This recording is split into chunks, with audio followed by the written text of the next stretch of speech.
to you. Today is Thursday, the 7th of May, 2026. My name is Francisco Gaffney, and this is my daily streaming all about governance, risk, compliance, and advisory boards. This week, I've been building the valuation readiness story through the advisory board operating system. And let me show you the model right away so you have the visual cue where we are this week. So this is a full advisory board operating system model and has four distinguished milestones. The first one is scaling, the second one is predictability, the third one at the bottom is system, and the far left, the fourth one is edge. So on Monday, we talk about commercial acceleration and what is required to your company to scale. And we make a very good distinction between scaling and growing a company, right? And on Tuesday, we spoke about predictability. So that is a distinguish between scaling and growing. The growing requires capital because growth is the expenditures, the cost, the personnel, the teams you need to spend more operating and operating expenses increases to increase the revenue. When you're scaling, it's more efficient because actually the same organization as it is today, without further investment, can acquire or book more revenue. And yesterday we spoke about systems, right? So which are the controls, what make the company resilient, what make it trustable, right?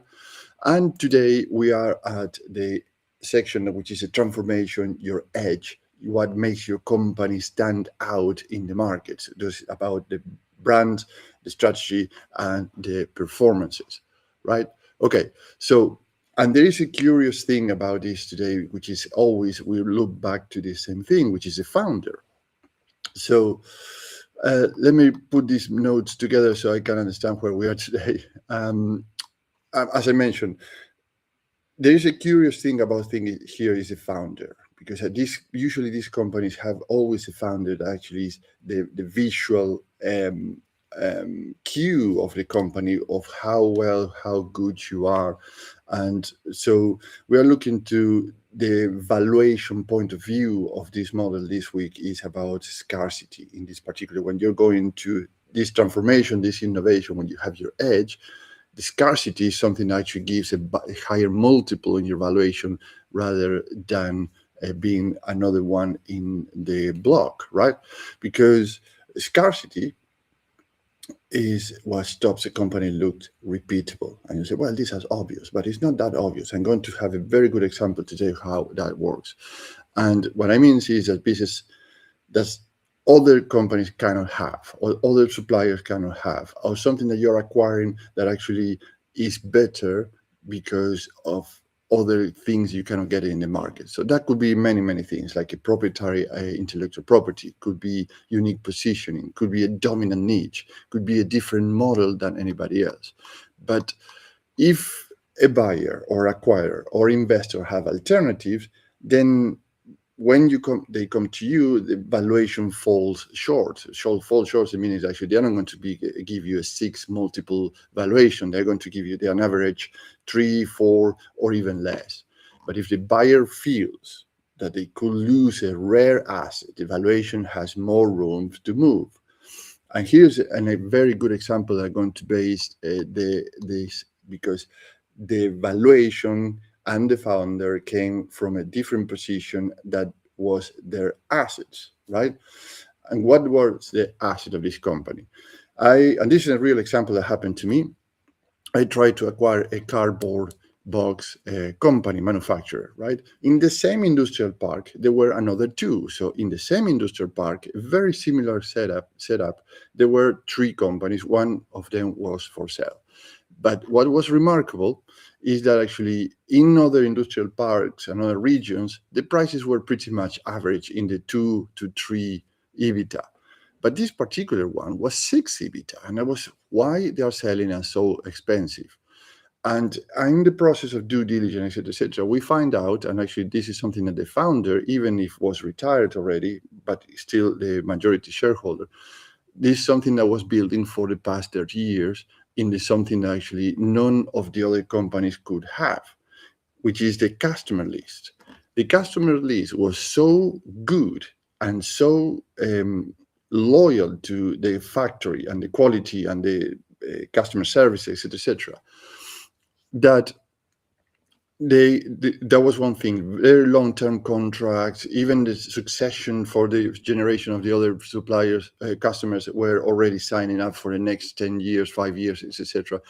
But the most interesting thing for in terms of evaluation that they assessed their assets was the diversification and the weight. And when I mean the weight is the amount of percentage of revenues that were coming from each customer.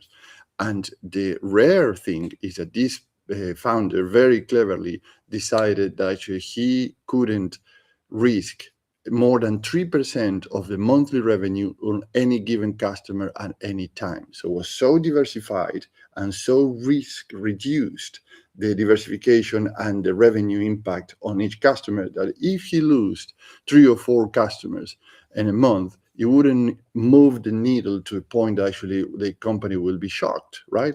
By 2 or 3 customers, they say that the biggest weight were 2 or up to 3% of the biggest revenues per month for any given customer, right? And imagine that this is not the same customer every month, it's a rotating pool of customers.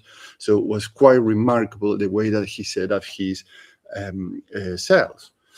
Now, and this is where many founders become defensive, right? Because we are no longer asking whether the product works, right? We are asking a different question. What makes a company valuable when the founder is not in the room, right? And the founder is independent now from the sales, and the diversification of sales is so spread that actually the risk of losing customer is not even a risk anymore, or is very well managed. So this is a very hard question because founders often carry the story, they explain the product, they convince the partner, excite the investor, the rescue customer that wants to leave and make the business feel bigger than it is. And this is true, and which is fine. But the edge is where the company has a problem. And let's understand this edge with 3 problems here. The first one is being different is not the same as being valuable, right? And remember this example that I gave you, because they were different and they were valuable because for one distinguished asset that they built through the years, which is the diversification and the weight of that customer database. But usually what you can see is that the founder says these things. We are creating a new category. Yeah, well, that's fine. But the board should, or the board or the executive team or the founder itself should not dismiss that. But we should ask a different question. What proof supports it, right? What does the customer value, right? What does the market understand? What can a buyer own? What can the competitors can copy or cannot copy? What can be defended? So this is a very hard question to ask, and not only to ask, also to answer, because the companies start to get defended. But if you have something like this particular company and say, listen, we understand all these things, but all these questions were answered right away when they show the customer list and how it works. The second thing is, I'm going to pull a few statistics here from the UK. Bear with me with this, because even if these statistics are from the UK and the surveys I'm going to mention are from the UK, these are happening across any geographies and any jurisdiction. So you can pull the same information, it's public in the net, so you can download it and study it and compare it to your own market and geographies, and you will see that actually the difference is not that big.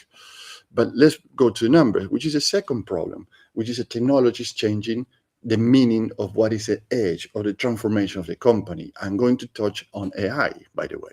So the organization or the Office of National Statistics in the UK reported that 26% of UK businesses were using at least one AI technology. And this is by March this year, so it's a month and a half ago. But guess what? If the organization is 250 or more employees, they have at least one AI technology in the region of 45% of the businesses, right? And you say AI technology, if you are thinking in ChatGPT or Gemini or Claude, no, it's not about that. It's specific industry AI developments that are looking into efficiencies, controls, statistics, analytics, data lakes, analytics, etc., etc. So it's very specific AI and machine learning use that is not the usual end user, I would say retailer, £20 ChatGPT license. This is deep technology systems in the organization. So if you have 45% of the company, probably you don't know even that your company is using AI, but it doesn't really matter. In the way that I mentioned it, which is a deep technology, not just a ChatGPT thing.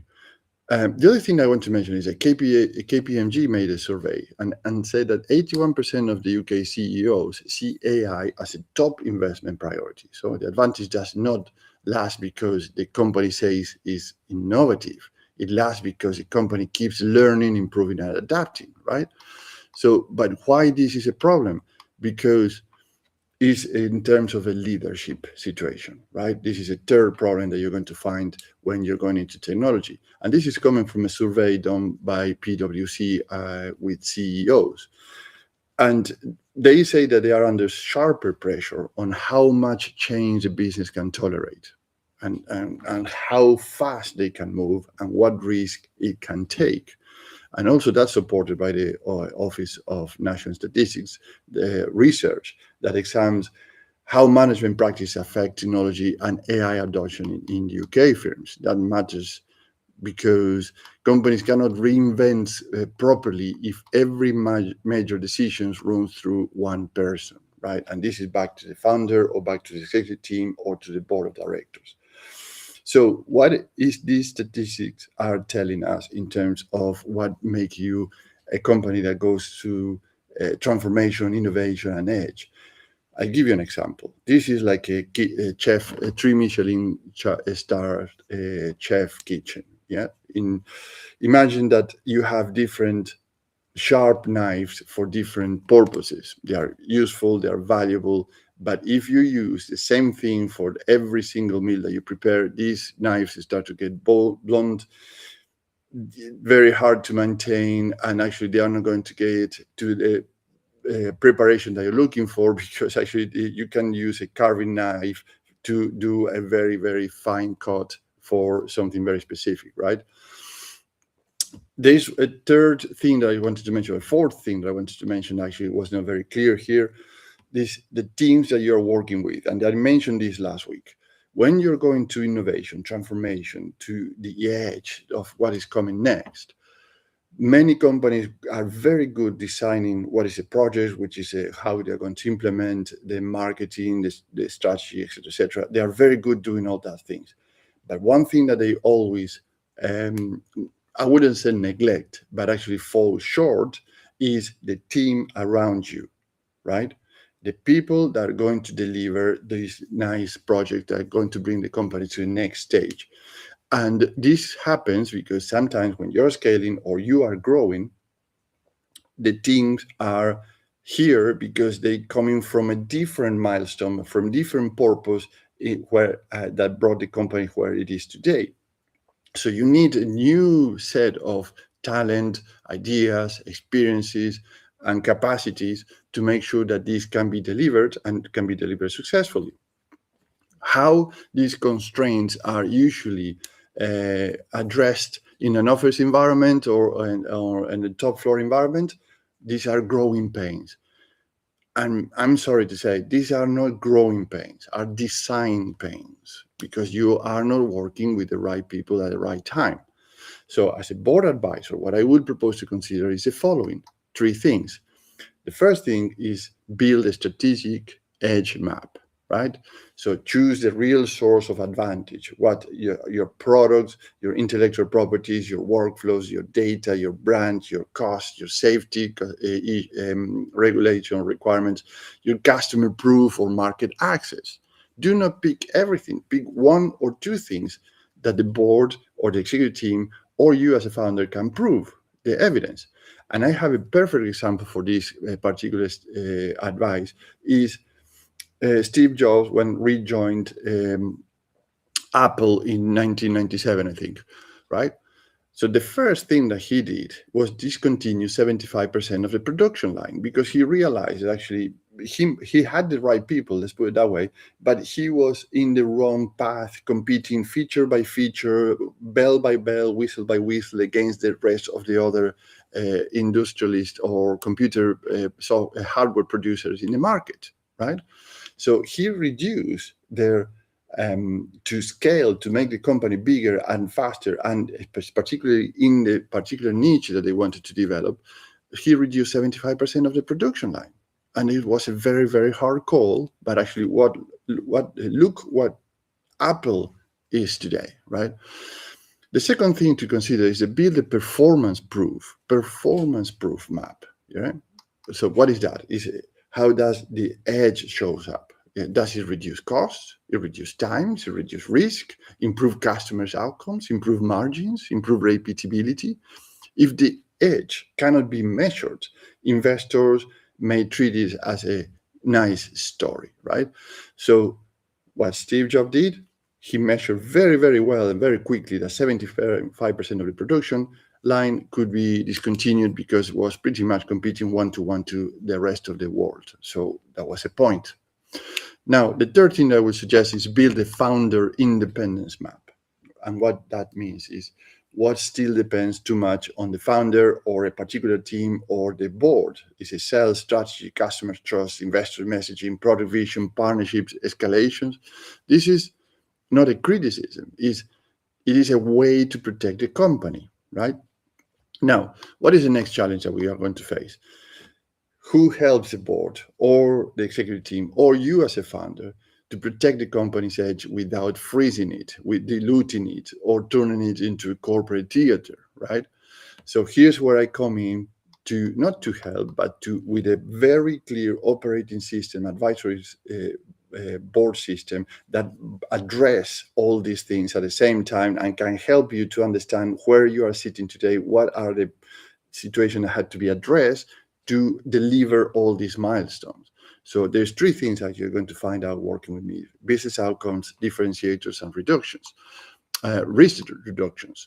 In terms of business outcomes, I help boards turn edge into a strategic asset, right? That means the company can show what makes it different, how to differentiate creates value, and how it will help improving as a business grows.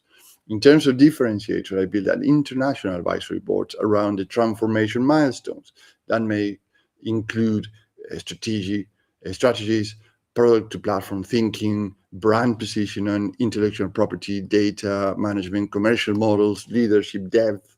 We mentioned the teams are working around with you, and performance design.